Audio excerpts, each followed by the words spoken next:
It's 7:30 in the morning and the first farm trucks have been driving past down this road. So we're up and the dogs are up. Beautiful sunrise though.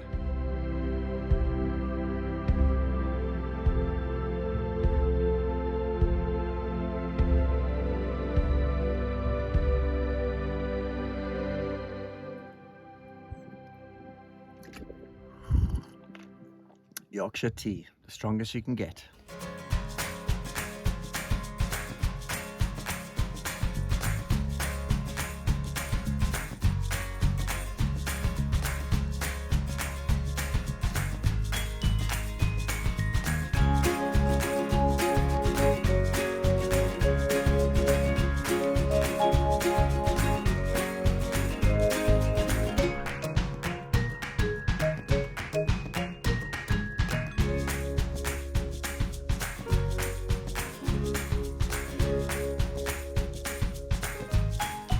Managed to find a bakery that is ouvre because the last two we tried were all closed, but they don't have any coffee, so we have to make our own coffee.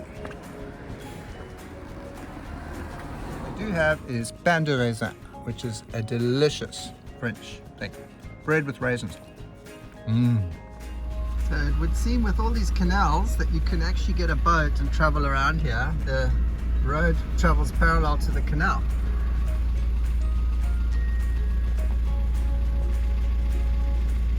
Sorry, I guess that's called a barge. Stopped in a little town on the way to Vichy.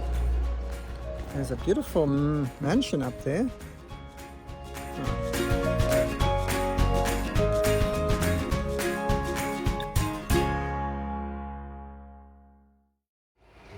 We're sitting in this rather busy French village. Quite a lot of traffic going past. But we've got our coffee. Apparently this is a normal coffee in France. This tiny little thing. It's about a thimble size of coffee. Just trying some French sausage. Salami. Delicious. Hey boys.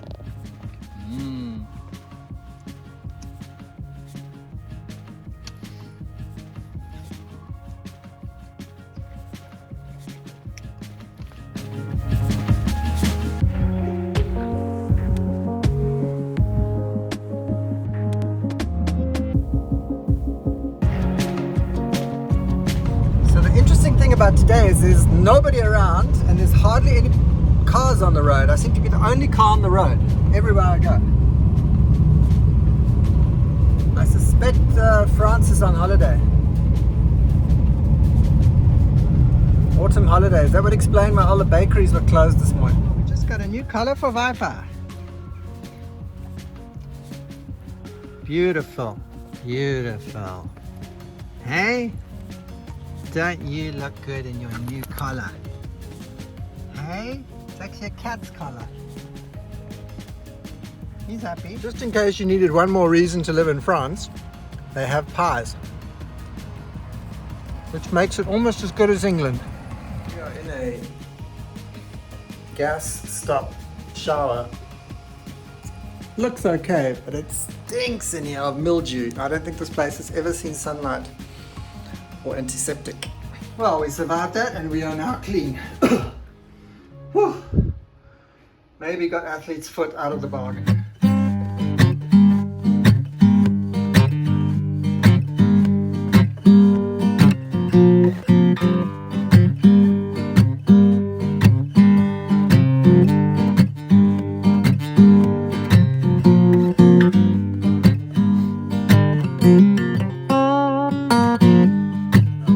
Much luck finding a camping place, but we just found this little road.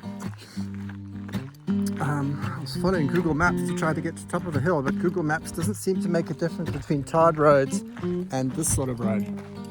So I kept ending up on little dirt roads that I didn't want to go down. Now we're just going to take a little stroll and see where this is. There's a little lake over here, just over that rise. It's very quiet and rural. The most important rule of camping: get away from people. Then you'll be happy. As So many oak trees, I tell you, like everything up there, that's just oak. Everything I've been seeing today is oak. Although this is hazel.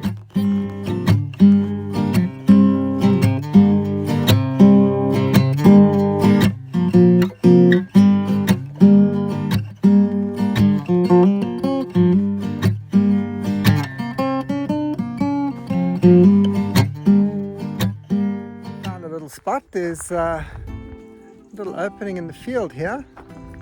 Could pull the van in there. Looks like nobody would give a damn if I slept there.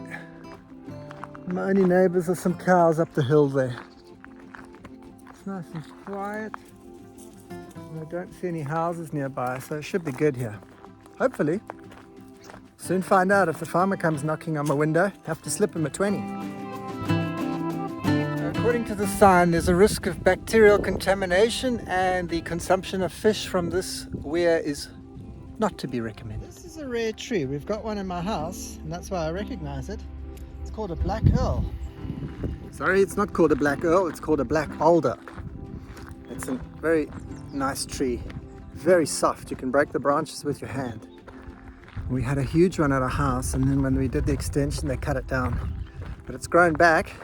It was actually growing back into a tree. One of the shoots out of the bush was, I was letting it become a tree, and then a storm took it down, so now it's just a bush again. It's actually a quite beautiful plant. Black alder. There's another one growing there.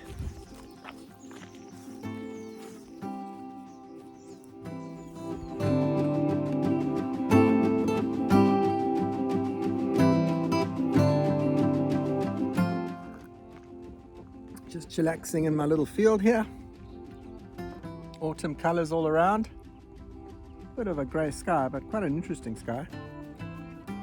The dogs are sniffing around. And if you listen carefully in the background, you can hear cows and acorns falling. So it's lucky I didn't park under these oak trees, because I think I'd have acorns landing on my roof all night.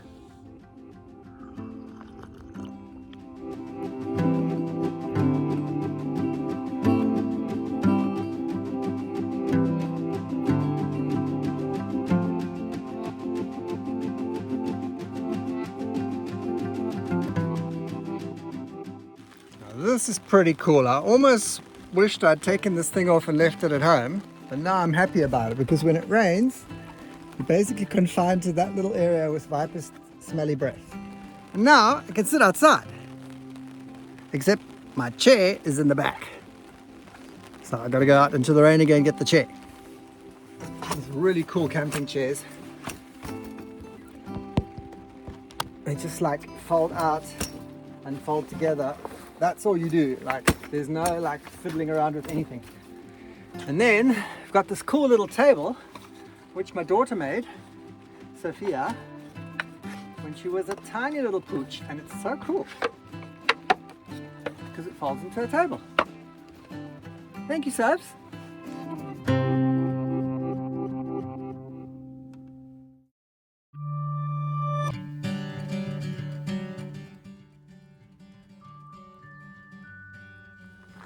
Now, I normally don't mind walking and hiking in the rain.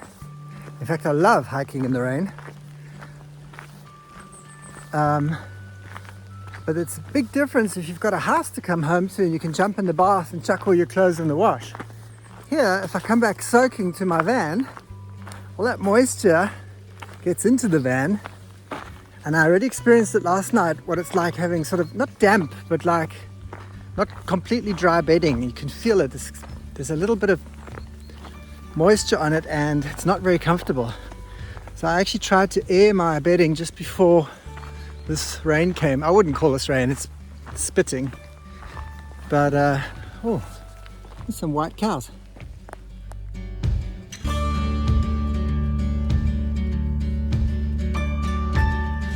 I was sitting outside the camper about half an hour ago and this nice old couple came past, started talking to me in French, so I tried to talk back and then they asked me if I'm English and I said, I'm Scottish, which I was able to say in French.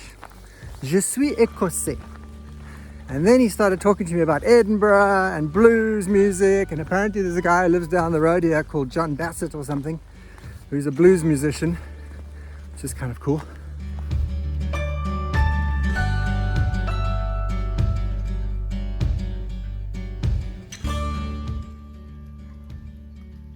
Viper, that's the bacterial water that you're drinking. And now swimming in.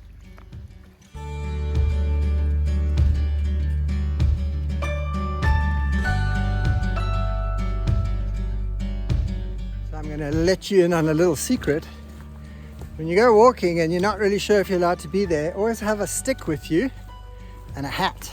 No one questions anybody who's got a hat and a stick.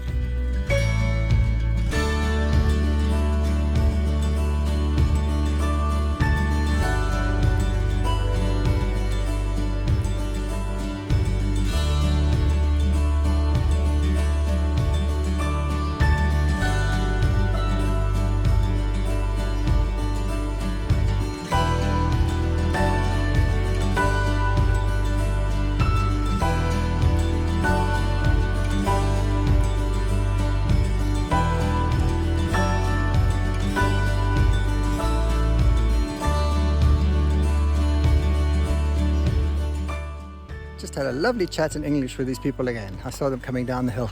He's been to Zimbabwe, he's been to South Africa. He was born in Italy, quite an international couple. Now remember people, when you get to a fork in the road, always take the path less trodden. I think that's Ralph Waldo Emerson. Could have been Henry Thoreau. But honestly, I couldn't tell you which one's less trodden. Probably this one. Viper's going the highway. Happy. Oh, sorry, toilet break.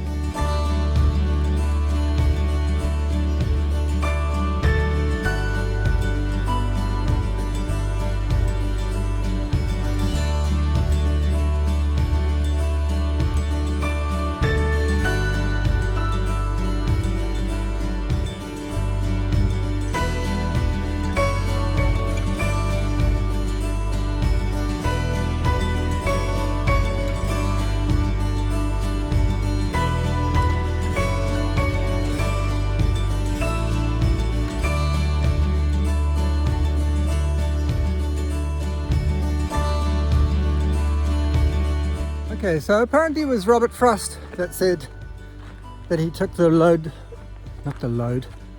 less traveled, and that has made all the difference. Geez, my English is leaving me as I learn French. Sometimes in life you should take the road less traveled.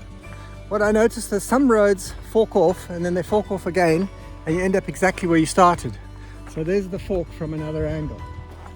We've come full circle. There's the road less traveled. It leads back onto the road we've just traveled. Speaking of roads less traveled, sometimes you have electric fence, and that's why the road is less traveled. In Switzerland, I'd be over that like a bumblebee and up the hill, but here I'm not sure if the farmer's going to come with a shotgun. It's always a bit different when you're a bit further away from home and you don't know all the farmers by name.